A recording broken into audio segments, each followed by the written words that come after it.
Welcome back to the Practically Pastoring Podcast. My name is Frank, and I'm glad that you are here. This is going to be a quicker episode, but everybody's here. I'm down in Pinellas County, Florida. Up north in Baltimore, Maryland, we got Jeffrey Simpson. Hey, everybody. South of Jeffrey, we got Delmar P. in Sumter, South Carolina. Correct. Good to see you. And together in the Morning After Ministry Studios, we have Andrew Larson. Greetings and salutations. And the Timothy Miller. Hey. So guys, you're going to mute that mic. Thank you. And I am excited with today's episode. But before we do that, I want to talk about our sponsor, Timothy. Can you tell us about our sponsor for both the podcast and the conference, Church Merch? Hey, we're really excited about this one. If you are in need of, I don't know, maybe some church merch. Merch for your church? Merch for your church. You've got some newbies, maybe some guests. Maybe they filled out that Connect card and you're like, I need to give them a sweet swag bag. I would say church merch could be and probably should be your one-stop shop for all things church merch. Hey, Andy, if I were to ask what is church merch, what would be like your best line? Church merch is merch for your church.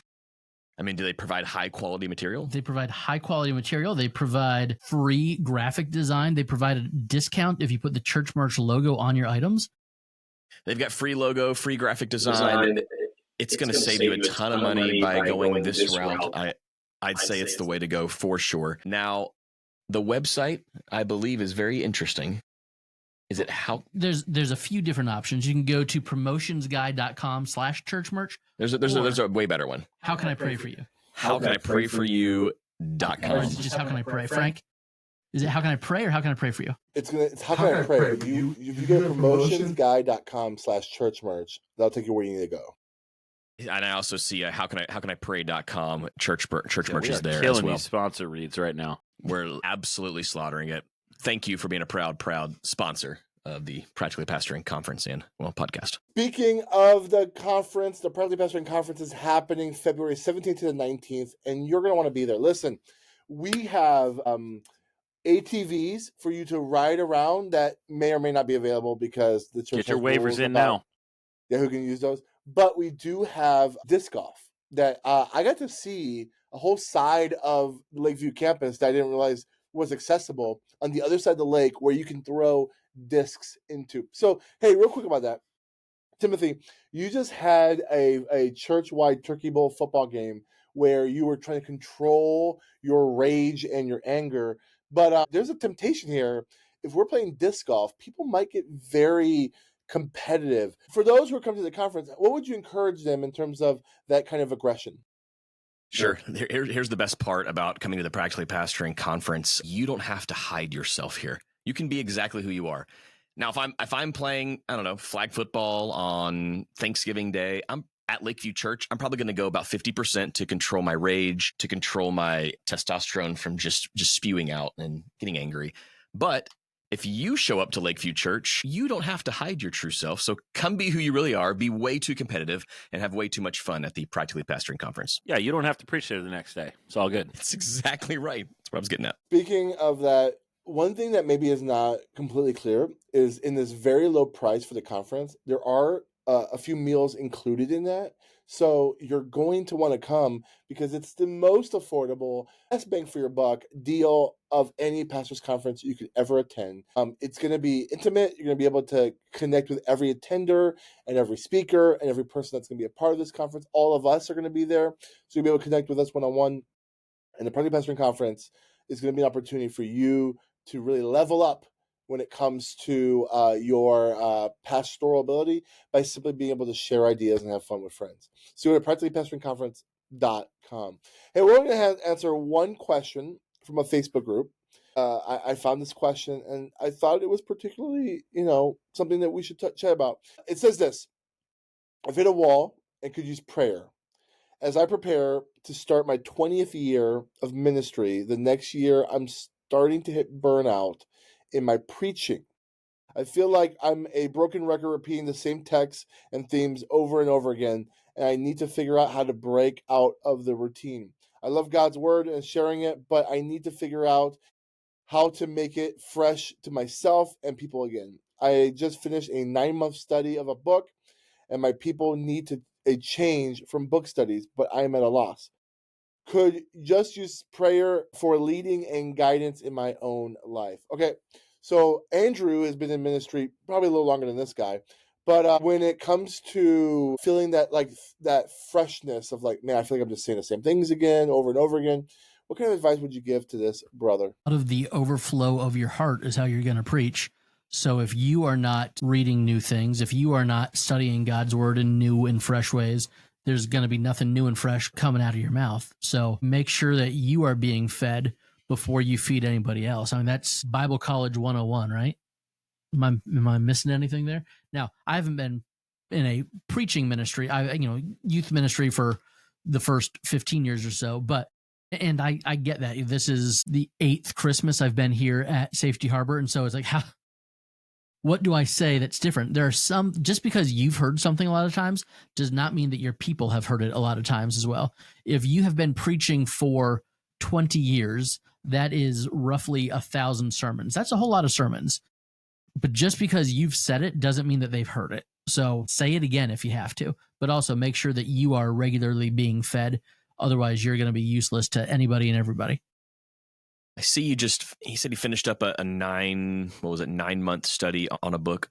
I'm guessing he means a book of the Bible. One thing that we do to try to keep it fresh, we do book by book studies at Lakeview. We go verse by verse through entire books of the Bible. Some of them do take 9 months, some of them take longer, but we typically follow that up with a much shorter book, and we try to alternate between Old Testament and New Testament.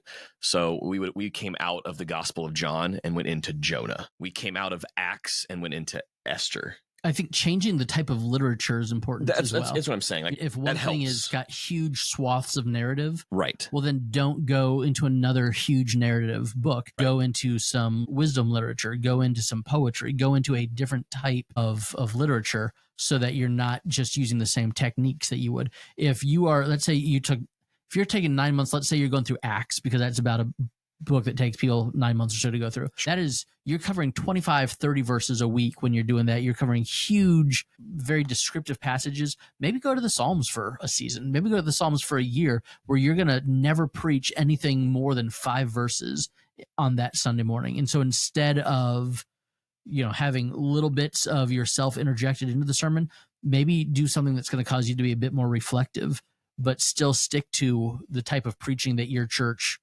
leans on. Yeah, I think you also did something interesting when you guys did kind of an overview of the Gospels. Mm-hmm. So there's ways to do book studies in different formats, if that's kind of the flavor of the format that you guys are used to. I thought what you guys did was pretty interesting. So I think there's options out there. I think it's a combination of a lot of things. One of you guys said, you're going to be saying things a lot. Well, Scripture hits a lot of the things multiple times, right? So I think that's good for us, but also that's just good discipleship. Repetition is key. So I think one of the things I tell our church when I'm preaching, especially if it's something I know that they've heard maybe once or twice from me, I was like, listen, if what I'm about to say, you're like, I already kind of know this, where you're going, I want you to take that minute and just give thanks to God that you've been under discipleship. Like, that's actually a good thing when people can tell a little bit of what you're about to say, but also like the fellows was saying, I know right now it's kind of like there's this whole mentality. If you don't preach straight through the Bible, you're not.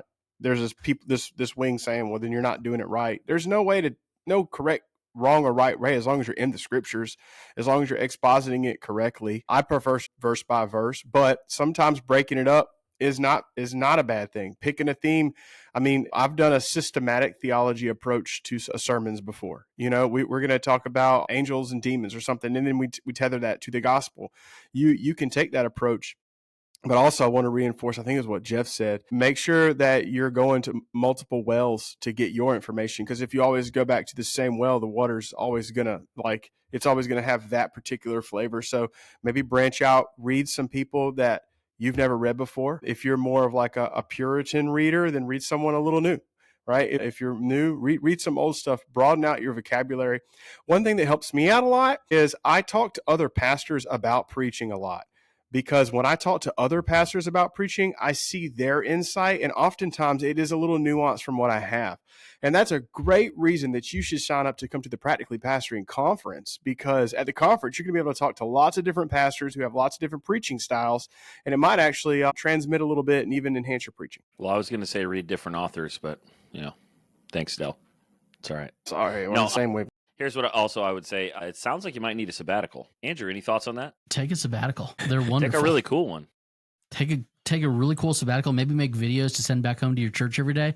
I hear they like that. And get some time where you are sitting under teaching, but you don't need to produce any content for anybody else. And you just get to kind of sit, relax, and enjoy. I think that's a great idea. But yeah, I'm with Jeff. Read new authors. If you are reading the same thing and saying the same thing over and over and over, find new things to read. Find new ways to read. Yeah, a couple other things that we do at my church. We are driven by just studying books of the Bible. For one, because I'm not like intelligent enough to come up with cool topical stuff all the time. But if you're part of a denomination, sometimes there are resources and things you can do within that. So every January for us, we do a 40 days of prayer thing with our denomination. So that's kind of set. Like there's 6 weeks of the year. We're going to do an Advent series. We're going to do, a couple different spots during the year where something's mission oriented with our denomination. And then also I just build in standalone weeks like between long series. So if we've been in the book of John for a while, I'll build a standalone week or maybe 2 in between that and starting a new series so that we create space for something different. And that's where having a preaching team may be helpful, or having someone once in a while come and preach for you.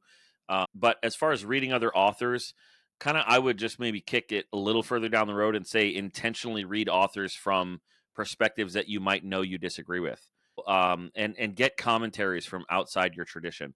There is a world of commentaries. If you're always going to the same publisher and you reading the commentaries that they produce, they're going to have a theological bent, and it's going to change their interpretation.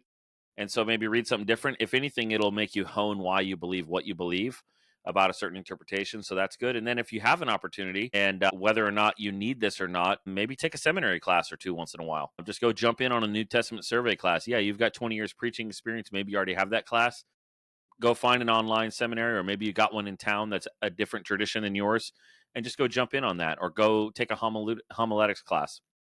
Whatever you can do to just hear different voices, I think is great. And yes, conferences are a big part of that, getting around other pastors and talking. And so I would just kind of echo what the other guys said about reading other authors, being around pastors. But I would push into reading things that are outside of your tradition, or authors that you might like.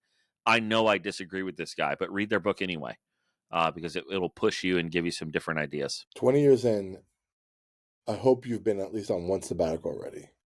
And if you haven't, unless you're one of those guys that believes sabbaticals are for weak men or something like that, which I hope you don't feel that way too. I think you should go on a sabbatical. 20 years is a long time, so hopefully you've earned a good, lengthy sabbatical. And in that sabbatical, there's something about sabbaticals that can be very inspiring and encouraging, and will fire you up to preach for another 20 years and all the other, and like some sabbaticals that's really good. Now, you might be at a church where you're the only communicator and you're the only pastor on staff, and there's some things that you're going to have to figure out. At minimum, I think, like everyone said, read outside what you normally read. Maybe do a book of the Bible that isn't something you've normally done, and go to a conference. The Practically Pastoring Conference will probably be the most affordable if you can get to that conference, practicallypastoringconference.com. But I would encourage you is to, at minimum, be around other people. Like, find some pastor friends and ask them how they're preaching, what they're preaching. Maybe do a pulpit swap and preach one of your old sermons at a new church, and then give you some opportunity to listen and get poured into with some fresh ideas. But if you're only, you said in your question, you're getting burnt out in my preaching, I hope that's the only place you're getting burnt out. Because if you're getting burnt out in other ways, like you're getting exhausted, you're lashing out to your spouse, stuff like that, then you desperately need some time off. And some time off will be good no matter what the situation is. But yeah, man, we'll be praying for you, because that's what you asked for. You asked for prayer and some guidance in your life, and hopefully this advice is useful and helpful. With that being said, this is going to be one of the shortest episodes of the Practically Pastoring of the podcast ever. We've said all there is to say. we've covered all the topics. Until new topics pop up next week, we've got nothing to talk about. Fair enough. With that being said, I'm Frank Gill. I'm Jeff Simpson. I'm Delmar Pete. I'm Andrew Larson. And I'm Timothy Miller. This is Practically Pastoring. See you at the conference. Bye.